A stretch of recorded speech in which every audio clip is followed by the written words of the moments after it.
Book shelf में पड़ी एक पुरानी बुक से कुछ फ़ोटोग्राफ्स मिली। उस फ़ोटोग्राफ से जुड़ी बहुत सी कहानियाँ हैं, तो मैंने सोचा कि उस फ़ोटोग्राफ का रफ स्केच आपसे भी शेयर कर दूँ।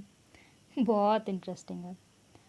मैं अपनी बुक शेल्फ साफ़ कर रही थी कि तभी ऊपर से एक बुक मेरे सिर से टकराकर ज़मीन पर गिर गई। मैंने जब उस बुक को खोल के देखा तो उसमें बड़ी ही नायाब तस्वीरें रखी थी, मेरे बचपन की, जब मैं 4 से 5 साल की थी। बहुत सी तस्वीरें थीं जिन्हें मैंने समेट के इस बुक में रखा था और रख कर भूल गई थी। अब बचपन तो साथ लेकर नहीं चल सकती ना, तो कुछ यादें ही हैं जिन्हें हमेशा अपने साथ लेकर चलती हूँ। तो एक बार क्या हुआ ना, हम सब अपनी दादी के घर पर थे, जहाँ माँ का कमरा फर्स्ट फ्लोर पे था। मैं बहुत शरारती थी। सब लोग एक कमरे में बैठे थे, आपस में गप्पे लड़ा रहे थे और माँ किचन में खाना बना रही थी। अब मुझे क्या, मुझे तो बस मौका चाहिए होता है शरारत करने का। मैं अपने पैरों को दबाते हुए माँ के कमरे में पहुँची।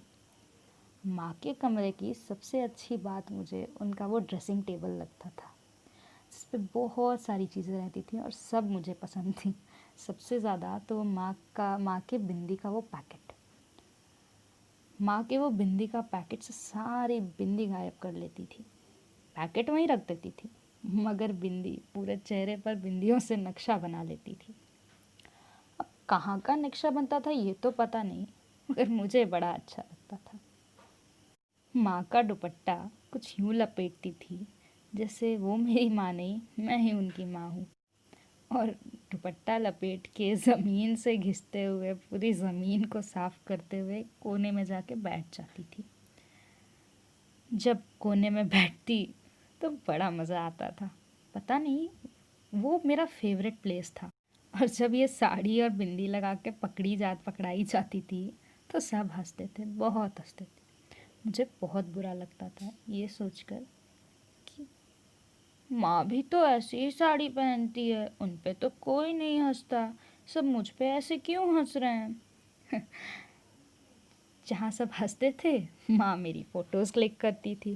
पोज तो मैं ऐसे मारती थी कि अभी अभी कहीं से मॉडलिंग का इंटरव्यू दे के आई हूँ। मेरे पास तो बचपन के बहुत से किस्से हैं जिन्हें सोचती हूँ तो बड़ा अच्छा लगता है। एक यही तो चीज़ है जो मुझे पसंद आती है पूरी जर्नी में मेरे। जब भी ये फ़ोटोज़ देखती हूँ तो बस यही सोचती हूँ कि बचपन में सब कितना सरल था। ना कोई टेंशन, ना कोई फियर, ना कोई वरीज़, बस फुल टाइम मस्ती। और आज तो ऐसा लगता है कि किसी ने सारी मुसीबतों का पैकेज मेरे लिए ही ख़रीदा है। अगर कभी कुछ मिरेकल हो जाए तो मैं तो यही चाहूँगी कि मेरा बचपन लौट आए। अब ये तो हो नहीं सकता, लेकिन तब भी मेरे बचपन से एक ही ख्वाहिश है कि मैं जा मैं जानती हूँ कि मेरी ये ख्वाहिश तो पूरी नहीं हो सकती, मगर फिर भी, ए बचपन तू लौट आ, तेरी बड़ी याद आती है। हकीकत में नहीं तो सपने में ही सही, मगर मुझे मेरी उन शरारतों से दोबारा रूबरू करा दे। समय के चक्र को कुछ यूं घुमा कि माँ की वही बिंदी और दुपट्टे सा हो सारा जीवन। जिन यादों को समेट के रखा है, उन यादों में कुछ अच्छी यादें और जोड़ देना। जिन गलियों से गुजरी हूँ फिर उन्हीं गलियों में छोड़ देना।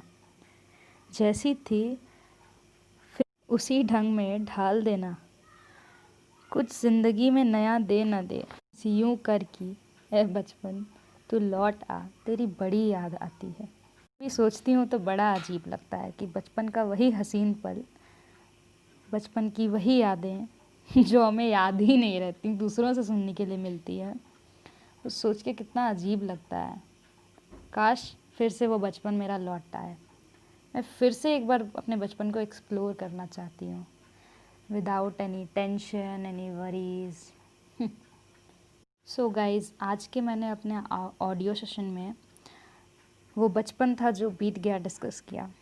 अगर आपके पास भी कुछ ऐसी ही कहानियाँ हैं तो मुझे मेरे व्हाट्सएप नंबर पे ज़रूर सेंड करें और मुझे सपोर्ट करते रहिए। ये मेरा फर्स्ट ऑडियो सेशन था, मुझे आपके सपोर्ट की बहुत ज़रूरत है। Thank you.